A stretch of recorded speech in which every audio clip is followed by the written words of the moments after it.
like to talk about how, if we take a little walk in their shoes, our brain is affected by that. I want to start with a story, a personal experience that I had a little while ago when I was in Brussels for a conference. And when I was walking back from the conference to my hotel, it was cold, it was snowing. There was a man sitting on the street in the snow. And what did I do? I ignored him. I passed him. I walked to my hotel, and once reaching the safety of my warm room, I felt very, very, very guilty. So I walked back, but he was gone. Walked back to the hotel again, and really wondered how I was able to do this, how I was just thinking about going fast to my hotel where it was warm, and ignoring this man that was clearly poor and needed help on the street. So I decided to search for answers, to look in scientific literature to find an answer to that question. And I want to take you along on that quest for that answer. And I know from psychological experiments and neuroscience that if I want to get a message across to you all, I have to call in your emotions. So that's what I'm going to do in this little talk. So I want you to watch the next video and tell me what you feel.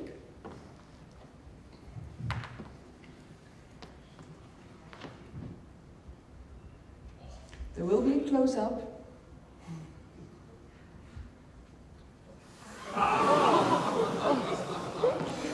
Okay, you don't need to tell me anymore what you felt. It's clear from the sound and the expressions in your face. You more or less, not exactly, but you more or less felt what this poor guy felt. And Singer and Lamb actually found out why that is, and other people did also. Because they found out that when you watch somebody who is in pain, actually similar neural networks are activated in your brain that are also activated when you yourself are in pain. And that's why you can more or less feel what somebody else in pain feels. And this gives us the ability to empathize with people in pain. So you would think that would help us, right, when we see somebody in trouble or in pain. However, these mimicking neural systems sometimes work and sometimes they don't. And I want to explain to you why and when they do not. Therefore, I want you to take some time to look at the next picture. For those of you with a weak stomach, I have to warn you, it involves maggots. I want to take some time to look at it and again tell me what you feel. Okay, that is clear too. I hear Togther, which is like yak in English. What you felt is disgust, right? You look at that paper, at that picture, and you feel disgusted. And disgust is a special emotion, because normally when we think about people or interact with people, a part in our brain is activated. It's called the medial prefrontal cortex. It's behind the eye sockets, more or less. And that part is very important for social cognition. So when we interact or when we think about each other, that part of our brain is activated. However, when you look at somebody who disgusts you, then there is less activation in the medial prefrontal cortex. That part that is so important for social cognition is less activated. These are results from an experiment by Harris and Fiske. And they concluded from their results that when this part of the brain is less activated, when we look at people that disgust us, we do not see these people as human beings in the same extent as we see people that do not disgust us. Take some time to think about that.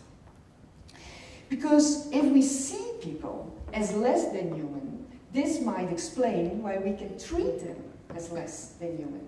And it might explain why we can commit crimes against humanity. Crimes like war crimes, women trafficking, child abuse, discrimination, but also ignoring a beggar in the snow.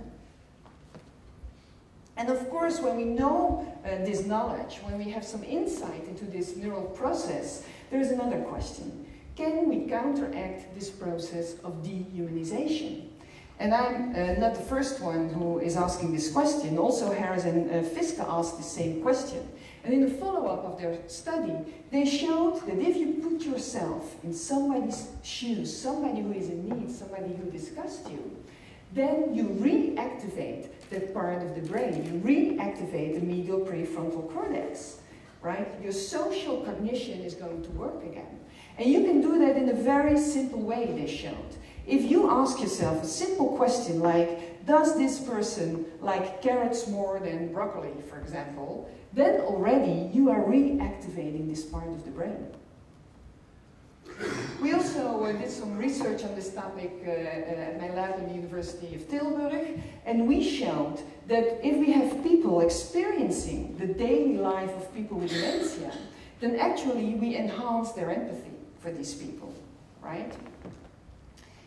All this kind of research shows that we are not hardwired to feel certain emotions in certain circumstances. We are not hardwired to show the same behavior over and over again in these circumstances.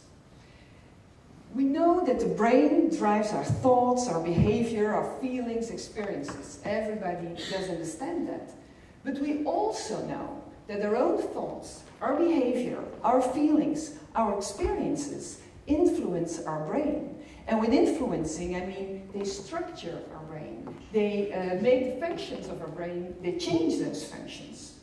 So by deliberately exposing yourself to certain experiences or actions, you can change the function of your brain.